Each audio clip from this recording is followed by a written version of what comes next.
Welcome to Cricket World TV. Today we've got an equipment special for you. Shortly we'll be hearing from the England players on what they like about this range quite so much. But joining me now is Jim White to explain some of the finer points of the equipment here in front of us. Jim, if we can start, we've got two bats here. One of them's Paul Collingwood's, one of them's Matt Pryor's. Can you tell us, one, which is which, and two, what's the difference? Certainly can. Well, for those that are having a guess already, this one here is Paul Collingwood's bat, and the one on my left here, and your right, is Matt Pryor's. Now, the main difference here is the way the bats are shaped. Paul Collingwood, we know his style of play. He's a bit of a nudger and a nerdler, I will say that. His bat particularly, he likes to have one that allows all-around play. We can see from the front of the bat here, it's got about 8 or 9 grains across the front, so really good quality wood, English willow, as all Slazenger bats are. And we can just see from the profile of the bat here that the thickness is all the way through. The scoops have been taken out of the back of the bat to allow him to have a really good all-round cricket bat. Matt Pryor's bat, on the other hand, which I can just pick up here, is slightly different, and although it's got some rather nice stickers on the bottom of it, a lot of the wood here is being taken out of the bat because he wants a bat with a bigger sweet spot. And if we just turn the bat on sideways here, and this really is a solid piece of wood. Not out of place on a railway line, I would suggest, but Matt Pryor's an aggressive cricketer. He likes to put bat to ball, and this bat here, again, really good grain down the front of the bat here, so 9 or 10 grains is another good piece of wood. Different bats for different styles of players, and that really is what Slazenger are up to these days. You also mentioned this pad is being one of the top of the range now. What's so different about it? It is, well, I mean, over the years, some players use their pad more than others, but ultimately it'll stop you getting leg injuries. The key thing with this one that Slazenger have managed to do is to provide this impact protection socket, which is just in the middle here, and the idea is that your kneecap fits right in there, so that anything that hits you on the point of the pad here won't go sort of between the padding and cause you any damage on your knee.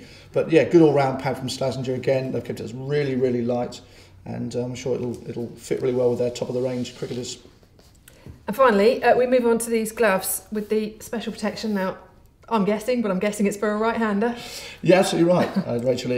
Also, the interesting thing here is that this would be a glove that Paul Collingwood would wear, and just recently he's had a finger injury. So when he's batting, these will be the fingers that are nearest to the bat, so as he's actually batting, then there'll be extra protection across here to prevent him from getting a worse finger injury. A lot of players over time have used extra padding on this area, but it does mean that it'll stop his fingers that are maybe a bit damaged from getting more damaged in time.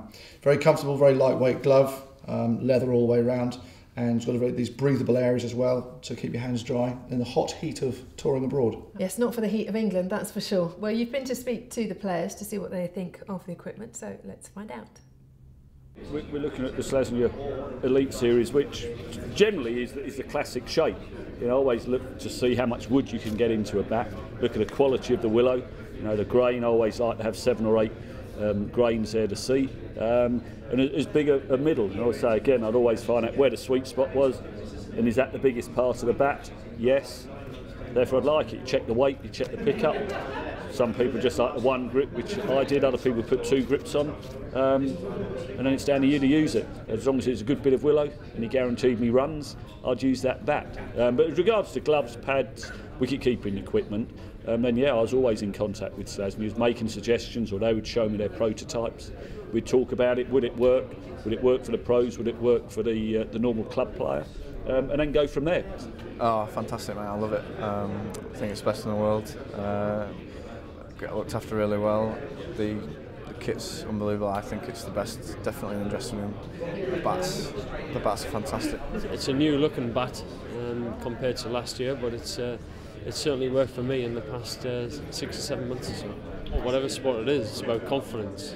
If you can go out in the middle with 100% confidence, then you know, you're one step ahead of everybody else. And certainly the equipment that you wear, if it makes you feel comfortable and you've got confidence in it, either protecting you with the pads and the gloves, or with a bat like the one that I use, you know, you look down and you see a big bit of wood there, and it's nice and easy to pick up. It gives you a lot of confidence to be able to, you know, hopefully hit the ball as hard as you can and hit it out of the park. And that's certainly something that I have enjoyed with Slazenger over the last 10 years of using Slazenger equipment, is that whenever I've picked a bat up, or I've had full confidence in all the equipment that I've had.